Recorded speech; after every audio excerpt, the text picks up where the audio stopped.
In episode 153, we're going to be discussing insurance auto auction and specifically my experiences with it and my recommendations to you about it.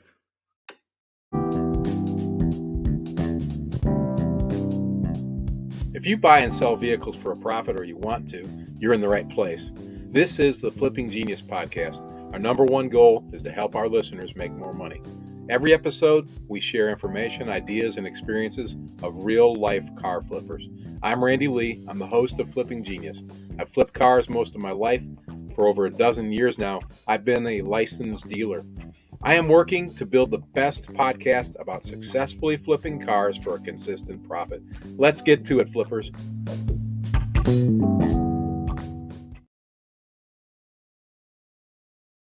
Hey, welcome to episode 153 of the Flipping Genius. Thank you for listening, and I'm going to try to answer some questions that I was asked by several of our members on the Car Flipping Forum recently about insurance auto auctions. If you're not familiar with insurance auto auctions, it is I don't know where they rank, but it's one of the bigger used car auto auction places in the United States, Canada, and the UK. They have 173 locations in the US and Canada.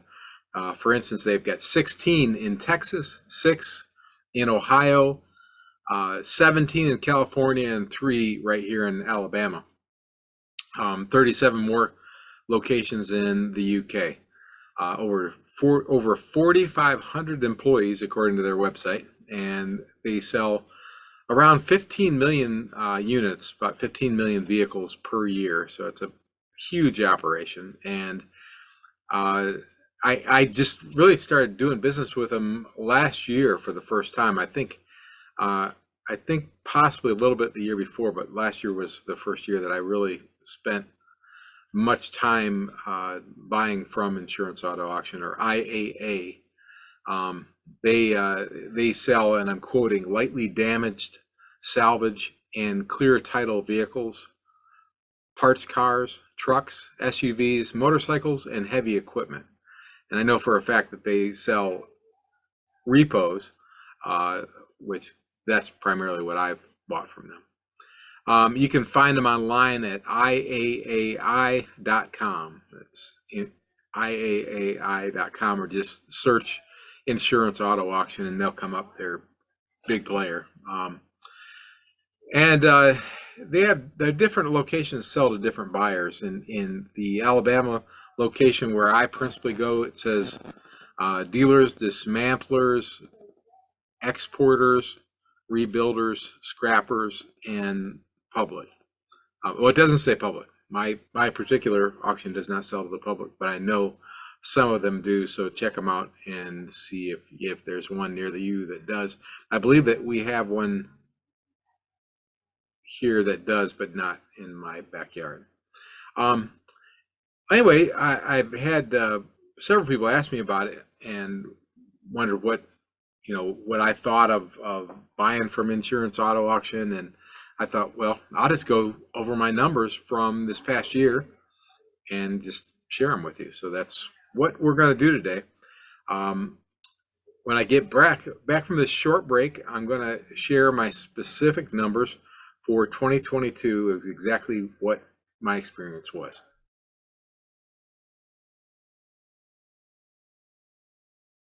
Come to www.flippinggenius.com, and you can find all things Flipping Genius, including all the things I usually invite you to. So let's talk about my experience in 2022 with Insurance Auto Auction. In the past 12 months, I bought 24 vehicles, so about right at 2 vehicles per month directly from IAA. Nearly all of the vehicles that I purchased were repossessions. I think there were a couple that were charity donations, which is another thing that I've noticed. I can't say that necessarily one is better than the other. I've done pretty well with all of them, but I'll tell you exactly what I've done. I'm going to give you the exact numbers. all the vehicles that I bought had either a clear or rebuilt title, but that is largely because I am not a licensed rebuilder. I believe I could do that work, but it's not something I choose to do. So I only buy vehicles that, if they are damaged, they still have a clear title. So that's all I buy. Usually my issue is mechanical. I usually have mechanical issues. Out of the 24 that I purchased, I have sold 21 of those, and 3 remain in my inventory as of the beginning of 2023. By the time I'm recording this, actually, I probably have most of those sold too, but I'm just going from my experience in 2022, so I can be specifically accurate in my numbers that I give you. Out of the 21 that I sold, I made a profit on 18. Therefore, I lost money on 3 of them. I don't like to lose money, and that's a higher percentage of lost money than is typical for me, but that's just the fact. When I lose money, I try not to lose very much, and I try not to lose it at all, obviously, but none of them were too bad. I did sell one of the vehicles right back through the IAA auction. Basically, got a vehicle that just wasn't worth putting money into, and I think we just left it there and resold it. Out of the vehicles that I purchased there, and I think this includes the all 24 that I bought. My average cost, including sales fees, was just $1,105 per vehicle. Now you can see I'm targeting some very low end vehicles. That is what I do. It's typically what I do, and I usually turn around and sell them for less than $3,000. I would say on average, less than $3,000 per vehicle, definitely. But so my average cost to buy the vehicle and pay the auction fees was $1,105. I do want to warn you, make sure you are aware of their auction fees before you start buying anything from these guys. Their auction fees are pretty hefty, even at these low levels. Everybody's got a right to make money, and they disclose this perfectly. So I'm not trying to speak out of turn or say anything bad about them. I'm just saying it's a major relevance when you're buying vehicles from any auction, but Insurance Auto Auction has some pretty hefty fees, even at the lower levels that I'm buying at.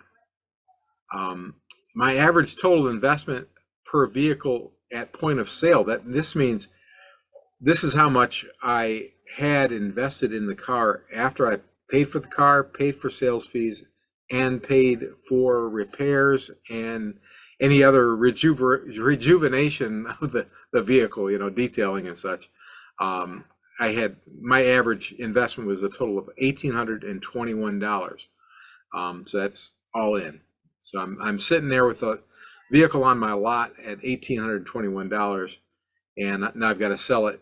And apparently, which is pretty easy, I said everything's below 3,000. Apparently, I'm right about on target there, because my average profit was $1,139. So if you add those two together, you're right at about $2,950. So like $2,960. That's a 63% return on investment. That's a little lower than I want to do, honestly. But those are my real numbers, and I'm going to put these numbers in my show notes. So if you wanted to scroll down, you can see exactly what I'm talking about, because I'm trying to be concise. And I think that's a broad enough example that it really gives me a good feel for my experience during the year. And that's what I would say, that looking at my numbers, I feel pretty solid about the experience, and I plan to continue purchasing from Insurance Auto Auction this year. It costs a couple $100 to register, but I already made that decision and re-registered just, I think, last week. Overall, I feel like the local crew that I've dealt with in the local auction, that is my primary auction here in North Alabama, has been very professional and responsive. For instance, they do an excellent job on my titles. They're very efficient there. When I come in to pick up vehicles, titles are already there on hand, and I'm ready to go. I really like that a lot. They're extremely efficient in picking up my vehicles when I'm doing a self transport, which has been most of the time. But I'll tell you, when you get out there, make sure you wear one of those orange vests. They'll provide you one if you don't have one, but it's required. But you don't want to be in the way of that giant forklift when it comes wheeling around there. It took me a little while to get used to that because I think this is the first auction that let me get so close to the to the big forklift. And they've been very good too at communication with my transport company if I'm having it towed to my mechanic, which is where all my stuff goes to first, or providing transport. They actually provide transport, and you can buy vehicles from other areas and have them brought to you, and their transport fees are not too bad. Honestly, I have not done that yet. I've bought locally, and we're going to talk a little bit about why I haven't done that yet. One of the reasons is because of the price range that I deal in. I really want to get my eyeballs on the thing. So if I'm buying a vehicle from Nashville or Birmingham or Atlanta or Columbus, Ohio, or wherever, and having it transported, by the time it gets down here, I'm afraid of the surprises I might see. But that's just me. And if I bump up into a higher price range, I might feel a little bit more comfortable doing that. But right now, I buy locally. And I don't. You may find out that you're not able to buy locally, depending on where you're at. Of course, they do have, what did I say, 173 locations across the United States and Canada. So they probably got one in your neck of the woods, but maybe not, just down the road from you like they are down the road from me. I think the vehicles themselves are extremely rough. They require a lot of reclamation and repair. And I don't think it's just in my price range. Because I've stomped around and looked at some of the other vehicles there, and everything that I see, at least locally, seems to be in the realm of needing a lot of work, whether it be physical work for some of the ones that have been, had a collision, or almost all of them that I've come up with, as you can see, have needed. I spent, what was it, over $700 per vehicle. That's quite a bit for me to spend on repair in my price range. So we're running into some fairly significant mechanical work on everything that I have. But that's just the reality. The market in 2022 has been where I needed to find insurance auto auction because I was running into some challenges elsewhere. The vehicles are available now. This is something because, like I said, they're very rough, and the online, they do have an online display, and their photos are pretty good. They have interior and exterior 360 photos where you can do it with your camera, kind of walk around the outside and the inside. And they do a pretty decent job of that. They have a video of the engine running, if the engine runs, which I typically only bid on vehicles that are tagged run and drive. That's their terminology, run and drive. And what run and drive means there is something different than what it means at other auctions. It basically means that when they got it started and made this 10-second video, it ran. And at that point, when they put it in gear, it would go forward, period. It would move forward. They didn't say how far it would move forward. I like to think it will move forward enough to put on a tow dolly or a trailer. But that's not necessarily implied either. It just says runs and drive, and it means it will move forward. So don't expect much. It could have a bad transmission, even though they said run and drive. I don't like this. This is just the truth. This is what you're looking at. I've not been I've not been terribly happy with the analysis of a 10-second video. You know, I listen, turn up the volume, try to hear what that engine sounds like, and a lot of times what it does serve is to click and I'll pass on that one, pass on that one. I probably pass on a half dozen vehicles each auction because of I hear it going bang, bang, bang, bang, bang, or you know something or just sometimes just the visual of the engine or smoke coming out of it when the motor's running for 10 seconds. But that's all you're going to get from their website and their auctions. As far as I know, all their auctions are electronic. They're all you virtual bid. You're not there live. I may be wrong about that, but I'm pretty sure that they're all virtual auctions. But at least in my local auction, I'm allowed to go to the auction itself for 4 hours per week. In my area, it's Friday from 10 to 2. I'm allowed to go out there and stomp around. They don't mind if I bring a jump box, and they let me bring maybe a screwdriver and a wrench or something. They really don't want me to start the car. That's what they say, but they always let me to. They up to this point, I've been able to get out, and I don't see there'd be much point for me to go look at the cars if I can't try to start them. With the jump box, I can get them started. The jump box is actually probably a little bit of a gray area, so I wouldn't ask for permission. I'd ask for forgiveness on that. So go in, sign in. You'll have to have your bidder badge and walk in and carry your jump box with you. That's what I would advise you to do. I wouldn't say, hey, is it okay if I do this? Just like I said, ask for forgiveness, not permission. If they say, hey, you can't have that in here, go put it in your car. But you'll have 4 hours to go take a look at vehicles out there. 4 hours is not a lot of time. And a lot of them won't start at all. Even with the jump box, you're going to find they don't have a battery in them. Even though they said they ran and drive and you know they had some means of getting it started, sometimes my jump box won't be enough power to get it started. Now, what I've learned is that I'm better off if I do invest a few hours and go inspect the vehicles in person. Naturally, it makes sense.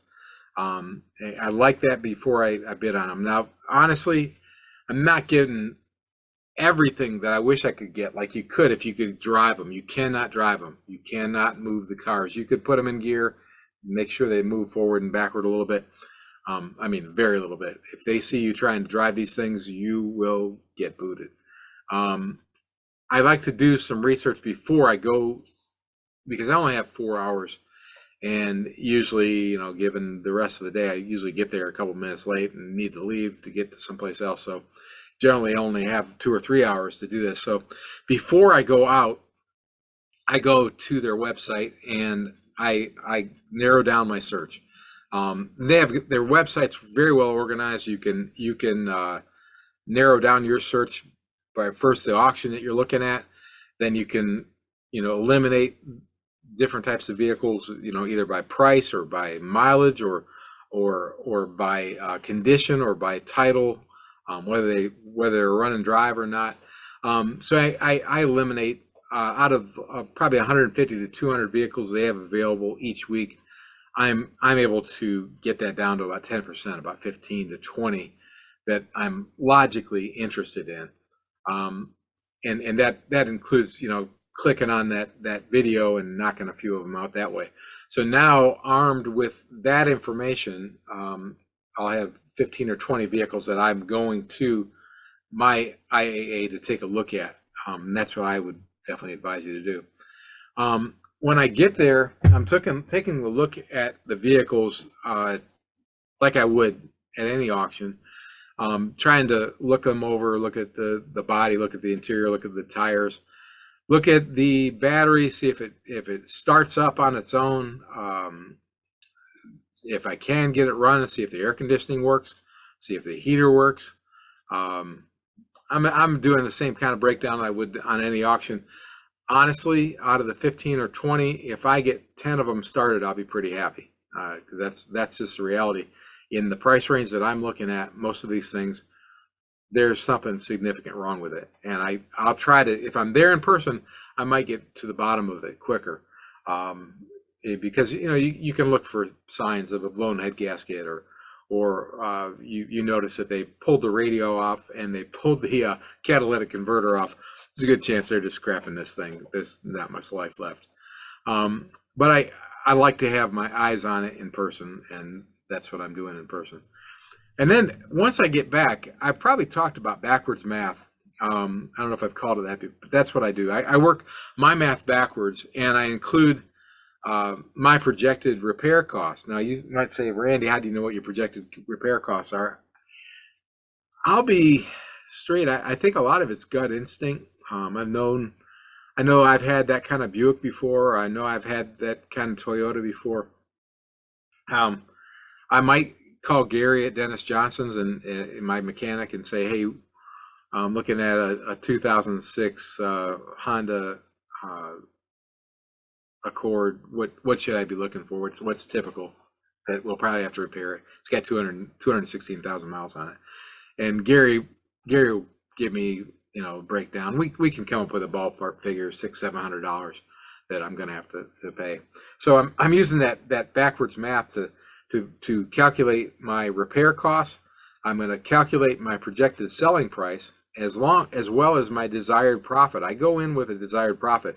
If I sell a car for $3,000, I want to make $1,000.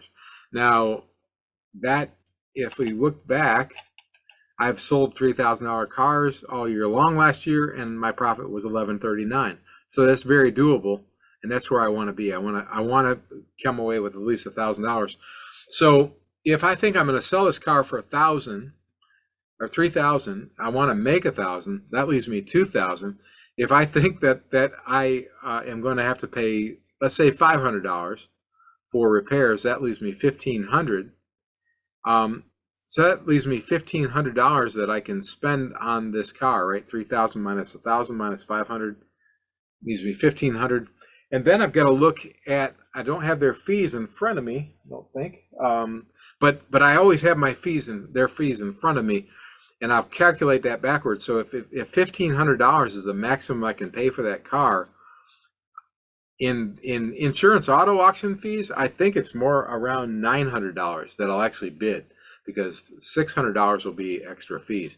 Now, don't write that down as gospel, because it's going to probably be different for your location, and it's slightly different for my location. But I have a chart that I built that shows me exactly what I need to bid in order to get that number that is my backwards math number that gets me my $1,000 profit after I pay for those projected repairs. Now, if I can get out from under it with less than projection, I can make more money. Or if I can sell it for slightly more than I thought, I can make more money. But there's some variable. But this keeps me safe, and that's what I like to be safe on these. And as you saw, I lost money on 3, but I made money on 18, and I got 3 more in the pocket that hopefully I'll make money on. Now, I like to do pre-bidding. This may be something that you're not familiar with. My auction here starts at 9:30 in the morning. They close pre-bidding at 8:30 that morning. I will usually sit down at around 8:10, 8:15 and enter my bids on the ones that I want to bid on. And I'll enter my top dollar. This will allow me to go up to that. So let's say I bid $900 on that car I just talked about. When I enter that pre-bid, I may be the high bidder at, let's say, $600, and it'll stop me there. It doesn't take all $900 yet. Then when the auction starts, if nobody outbids me at $600, I stay the winner at $600. But if somebody gets to $950, they pass me up, which is fine with me, because the $900, which in my case equates to $1,500 with the buyer fee, that's my top number. I do not want to get emotionally involved, so that's what I like. I like to do pre-bidding with insurance auto auction rather than bidding live most of the time. Excuse me.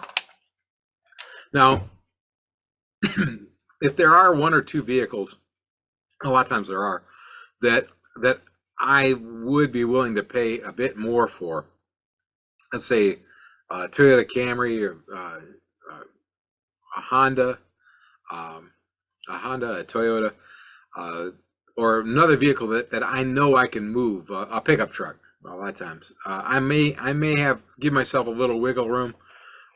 Maybe I can see selling it for a premium, and if that's the case, I will stick around for the live auction, which is it's a virtual auction, but I'm doing it live, and I will possibly throw another $100 or $200 at it. But I don't let myself get caught up in any emotion, including ego, trying to win. And I find that the ones that I've lost money on this past year are the ones that I did not inspect in person. So I'm going to try to do no more of that. Try to go see these vehicles in person and get a good feel, as good a feel as I can for them. So that's been my experience this year with Insurance Auto Auction. I hope that helps you. If you've got questions about any of this, if I can help you answer, whether this is going to work for you, feel free to write me at flippingquestions@gmail.com. I do invite you to save us as a favorite. Come back and listen to each episode each time and share it with your friends. If you're watching the Flipping Genius YouTube channel, please save us and subscribe so you don't miss any. Really need the subscription numbers to rise there. Very, very important to the existence of Flipping Genius. So please do that. And along those lines, I do want to invite you to become a flipping team member, a flipping partner, or a flipping champion. These are all levels of participation with Flipping Genius where you help us and we help you. One of the things that we can get involved in helping you is your auction analysis.